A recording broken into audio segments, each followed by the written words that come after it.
You didn't get a raise this year, you got a smaller pay cut, and nobody told you. Here's the part that should make you angry.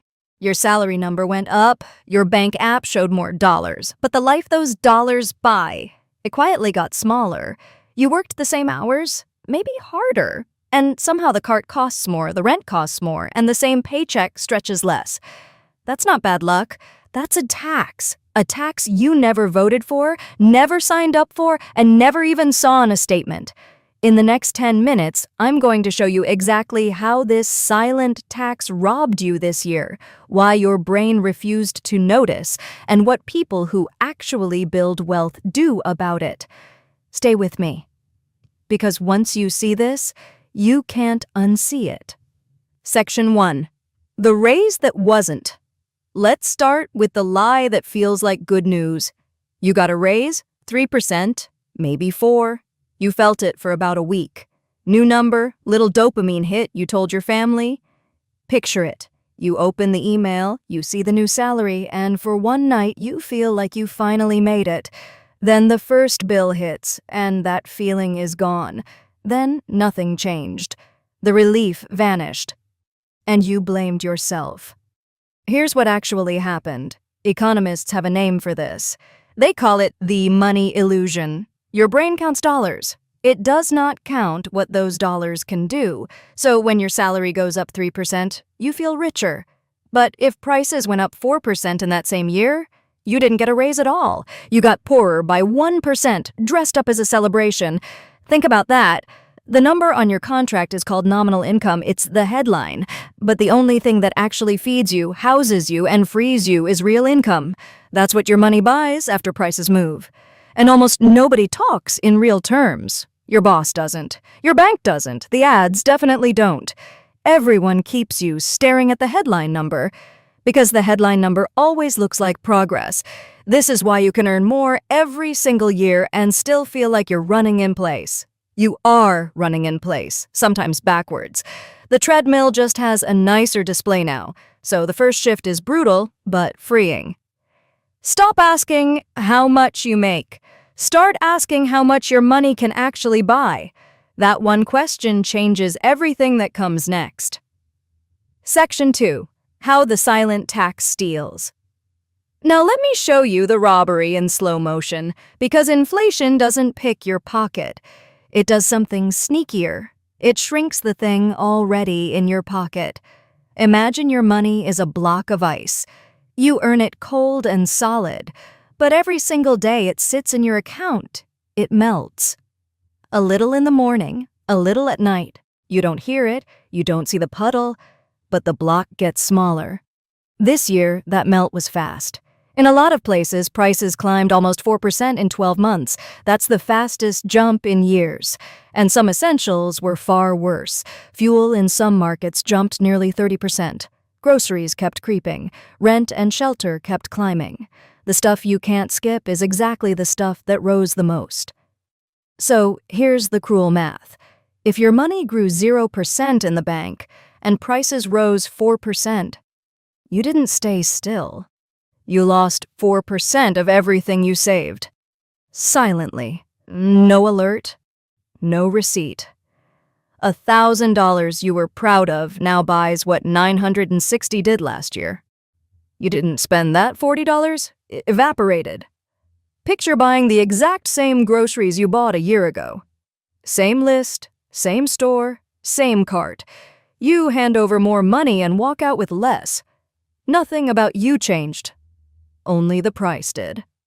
And multiply that across your whole savings, your whole salary, your whole year. This is the silent tax. It hits the saver hardest because the saver is holding the most melting ice. That's the trap. Doing the responsible thing, just holding cash, quietly punishes you. Nobody warns you because there's no villain to point at, just a slow, invisible leak. Section 3. Why your brain didn't notice. So why didn't you feel any of this happening? This is the part most finance channels skip. And what I'm about to show you is where most people completely lose the plot. Your brain has a blind spot, and inflation lives inside it. First, you track the wrong number. When you open your banking app, you see a balance. A clean, growing balance. It says you're fine, so you feel fine. Your brain trusts the number it can see, not the value it can't. Second, the change is too slow to feel. Prices don't double overnight, they creep. A few cents here, a dollar there. It's the boiling frog.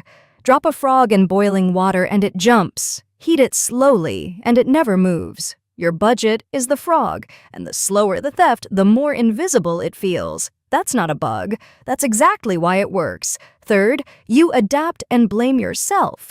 The coffee costs more, so you quietly skip it. The trip gets canceled, the cart gets smaller, and you call it discipline. You call it being good with money. But you weren't choosing less, you were forced into less, and you thanked the tax for it. And here's the most expensive part. Because you blamed yourself, you never got angry at the real cause. You tried to fix it with more hustle, more side gigs, more hours, pouring water into a bucket with a hole in the bottom. The bucket isn't the problem, the hole is. And until you see the hole, you'll keep working harder to fill a thing that will never stay full. Awareness isn't the whole fix, but you cannot beat a thief you refuse to look at. Section 4. What people who win do instead. So, what do people who actually get ahead do differently? They stop fighting inflation. They flip it. Here's the core move. Melting money becomes rising money. Cash is the ice block. It only melts. So the wealthy hold as little of it as they safely can. Enough for emergencies, enough to sleep at night, and not a dollar more sitting idle. Everything beyond that, they move into things that ride the wave up instead of melting under it. When prices rise, certain things rise with them. Ownership in businesses, broad index funds, real assets, skills that let you charge more next year. Think about it simply. If inflation makes everything cost more, then owning the things that get more expensive puts you on the winning side of the same force that was robbing you. The renter feels rent go up as pain. The owner watches the same rise as gain, same economy, opposite outcome. And the most overlooked asset? You. Your ability to earn. A skill that grows your income faster than prices grow is the only raise inflation can't tax away. That's why learning beats hoarding almost every time. So the responsible move isn't piling cash in a melting block. It's a hierarchy. Keep a small safety buffer. Then put the rest to work in things that climb. Then sharpen the one asset that compounds for life, which is what you can do. And you don't need to be rich to start. You need $10 and the decision to stop letting it melt. The first small move is what breaks the cycle. You can't vote inflation away, but you can choose which side of it you stand on. The melting side, or the rising side. That choice is yours starting today. So let's bring it home. You didn't fail this year. You were taxed quietly by a force nobody put on your radar. Your raise wasn't real. Your cash was melting. Your brain was looking at the wrong number. And the more you blamed yourself, the harder you worked to fill a leaking bucket. But now, you see it. And seeing it is the moment the power shifts back to you. Stop measuring your money in dollars. Measure it in what it can buy. Hold less melting ice. Own more rising assets. And invest in the one thing inflation can never shrink, your own ability to earn.